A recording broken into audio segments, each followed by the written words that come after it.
gising ka ng umaga. Pagkatapos, magbibihis ka pa, maliligo, tapos kakain ka pa ng agahan para pagdating doon sa construction site, malakas ka. Tapos ihahalo mo pa yung mga yung mga semento para maglagay doon sa gagawin nyo na na building. Hindi talaga madali kasi sobrang delikado ng trabaho ng isang construction worker.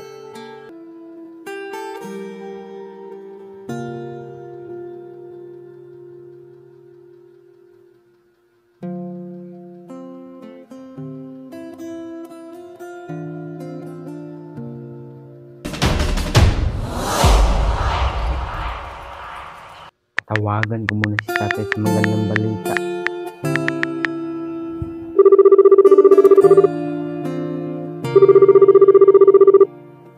Hello, tay. Kumusta ka na, tay? Kasi meron akong ibabalita sa iyo, tay. Kasi sa ilang taon ko na nagtrabaho dito sa Davao, tay, ng isang construction worker. Na-promote na ako, tay. Oo, tay. Kasi magsimula ako nagtrabaho dito, tay. Magsimula ako sa posisyon na tay, labor. Tapos nagiging nagiging mason. Tapos ngayon, tay, ipopromote na nila ako, tay, na isang magiging foreman. Oo, tay. Ahawak na ako ngayon, tay, ng ahawak na ako ng tao. Malaking responsibilidad ito, tay. Oo. Pero at malaking karangalan na rin ito, tay. Kasi ako pa yung napili nila magiging isang foreman dito, tay.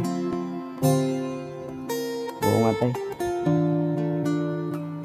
Ako pa yung napili nilang foreman kasi sa dami-daming trabahante dito, tay. Ako pa yung napili nila. Oo, tay.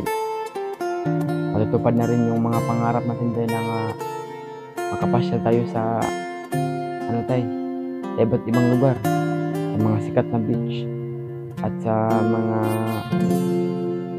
makakain na rin tayo ng mga masasarap na pagkain, tay. Pangarap lang natin yan noon, tay, pero ngayon natupad na. Oo, tay. Sobrang saya ko nga, tay. Sobrang saya ko na nalagay ako sa ganitong posisyon. Oo, tay. Sige, tay. Oo, tay. Uuwi rin ako dyan, tay. Uuwi rin ako dyan, tay, kasi paggawa ko yung paggawa ko yung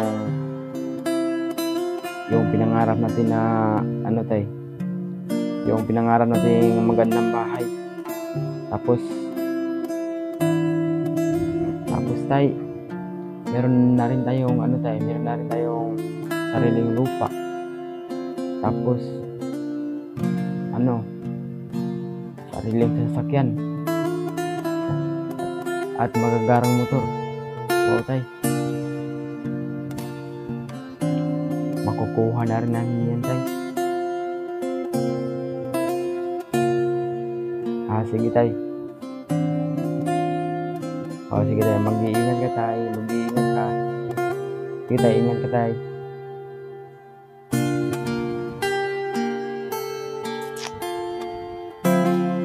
Pag meron kang paniniwala sa Diyos, lahat ng mga pangarap mo matutupad din.